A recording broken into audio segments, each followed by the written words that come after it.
Just a heads up before we get into today's episode, we're going to chat through some distressing themes, including sexual assault. Listener discretion is advised. Hello and welcome to the Daily Aus. I'm Billi FitzSimons. I'm Emma Gillespie.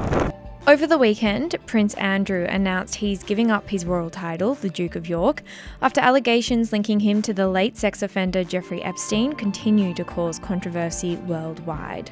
Now, police in London have confirmed they're actively looking into recent media reports claiming Andrew attempted to use his access as a member of the royal family to, quote, dig up dirt on his alleged victim, Virginia Giuffre.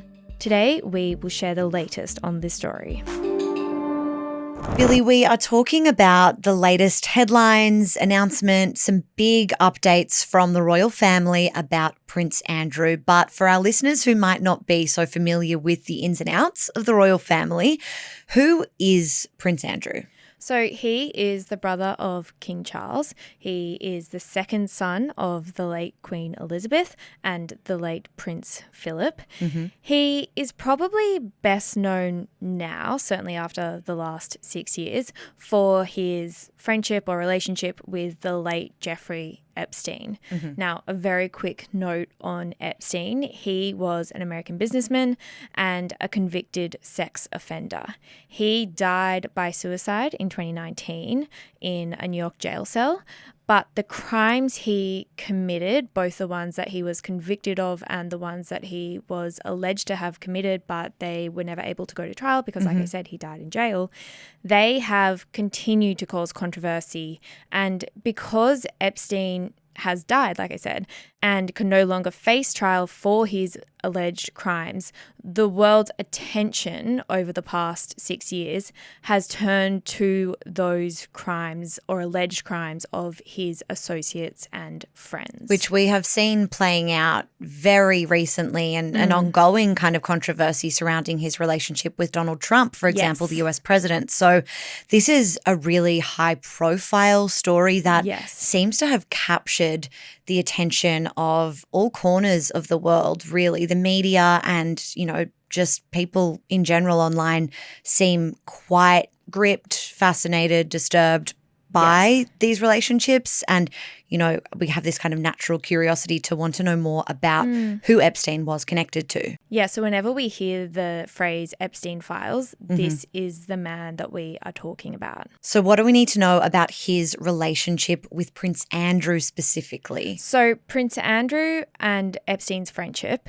is one of the key parts of why we are talking about Prince Andrew today, because it's been basically the key part of all of the headlines that have been circulating around him for the past 6 years. Now, what you need to know is that one of Epstein's accusers is a woman named Virginia Giuffre. Now, that name may be familiar to our listeners because Virginia Giuffre died earlier this year. She actually had been living in Australia for some time, but she claimed she was trafficked by Epstein, as well as his former partner, Ghislaine Maxwell, and forced to engage in sexual activity with Prince Andrew when she was underage. So her story specifically focused on Prince Andrew's involvement, and Giuffre died by suicide earlier this year, right? Exactly. And you might remember, or listeners might remember, that infamous interview that Prince Andrew did all the way back in 2019 with the BBC. Yep. Now, that interview surrounded these allegations that were brought forward by Virginia Giuffre, that she was raped by Prince Andrew. And in that interview, he famously said that, or he famously denied the allegations because he said that he was at a pizza joint on the night of the alleged rape. Yeah. So there is this very infamous photo that I'm sure people are thinking of in their mind right now, and it's one where Virginia Giuffre is photographed with Prince Andrew and also Ghislaine Maxwell, the former partner of Jeffrey Epstein. But Prince Andrew denied that that photo was legitimate. He's always maintained that it was photoshopped or doctored in some way. So he's claimed, that this is not a real image. And I think that interview, it's pretty fair to say, Billi, didn't go well for Prince Andrew. It's probably gone down as an infamous moment in this chapter. And it was, really not received well in the court of public opinion at all. Exactly. He has always denied the allegations against him, and he has also repeatedly rejected allegations of any wrongdoing in connection to Epstein. However, saying that, he did settle a lawsuit with Virginia Giuffre in 2022 without admitting any wrongdoing. Okay, so Billi, you've given us the background. Who is Prince Andrew? Who is Jeffrey Epstein? Who is Virginia Giuffre? But why are we talking about these people today? So over the weekend, it was announced that Prince Andrew is giving up his royal titles. That means he has resigned his title as the Duke of York and also the Order of the Garter membership, which is the most senior level of knighthood in the UK. Okay, so it's not just that he is no longer a duke, he's also no longer a knight. Exactly, which is quite a rare thing for members of the royal family to do. For example, Prince Harry, even though he has stepped away completely from the royal family, he's still the Duke of Sussex. So I think that just gives you a signal of how rare this is. Yeah, and typically, or kind of in, recent history, if a royal family member does denounce their title or walk away from that, it's for reasons like, they want to live and work a quote unquote normal life away from the public purse of the royal family. They don't want to do the roles that come with the responsibilities of being part of the royal family. Or, in the case of, to people who watch The Crown, they will know in the case of, love affairs, marriages, wanting to marry a divorced person, et cetera, I guess those are the kinds of reasons over the last 100 odd years that people would renounce their titles. Yes. So in a statement, Andrew said that, quote, the continued accusations against him were distracting from the work of the royal family, and he also repeated his denial of any wrongdoing. He emphasised in that statement that this was a decision that was made in consultation with the king, so King Charles, his brother. He also added, I have decided, as I always have, to put duty to my family and country first. I stand by my decision 5 years ago to stand back from public life. Okay, so he has stepped away from his titles, but he actually stepped away from the kind of formalities of being part of the royal family a long time ago. Hello, my name's Sam. I'm the co-founder of TDA. I'm just popping in to interrupt this video to ask if you could do one thing for me, and that is press subscribe on this YouTube channel. It's the best way to show us that you love what we do and that you're here for our future. And now, back to the deep dive. So he did that about 5 years ago, right after the BBC interview came out that we talked about earlier, because the backlash against him was so strong. One thing I want to note before we go on is that you might recognize that we're still saying Prince Andrew.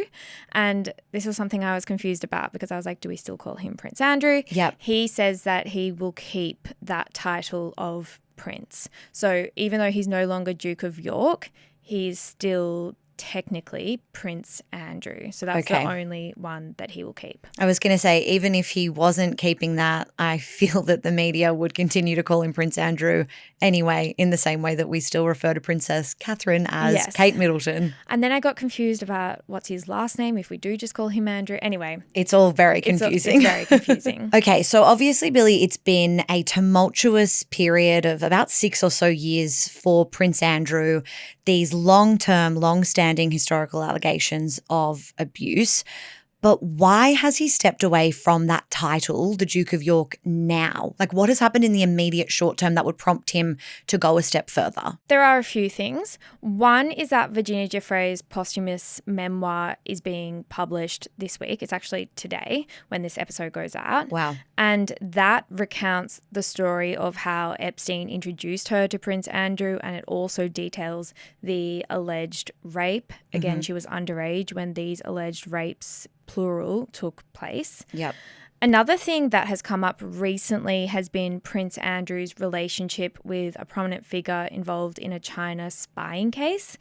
That's kind of a whole other thing. I definitely think it's worth mentioning, but I don't know if we need to go into too much detail there. I think just know that that is there.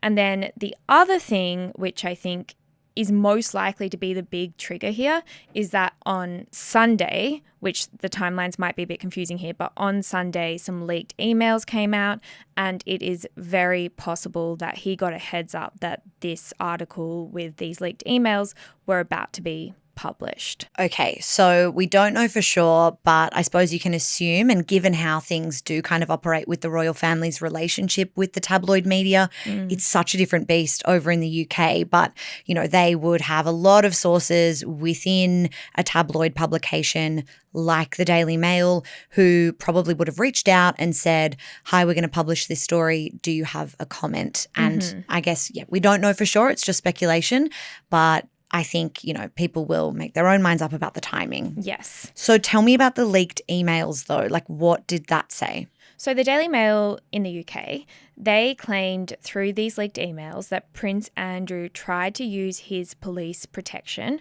which he accesses by being a member of the royal family, to obtain personal information about Virginia Giuffre back in 2011 before the newspaper was about to publish a photo of Giuffre and Andrew, the one that we were just talking about, for the first time. Okay, so this allegation is implying that Prince Andrew was trying to dig up dirt about Virginia Giuffre to discredit her? Yes. Okay, and if that is true, that would be a kind of an abuse of his power as a member of the royal family? Those are the allegations, yeah. Okay, so now that that is out there, what's been the fallout since? The fallout since has been that the police has confirmed that they are now investigating those claims. Okay. So a Metropolitan Police spokesperson has told the media, we are aware of media reporting and are actively looking into the claims made.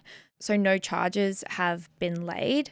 We have no further information. All we know is that police are looking into these allegations because, like we said, it could be an abuse of power if it is true. But I'm sure we'll hear more about that. Billi, a fascinating development in this case. I feel like everything Epstein related is just continuing to intensify, whether it's over in the US, the Epstein files, or these ongoing investigations and allegations surrounding Prince Andrew.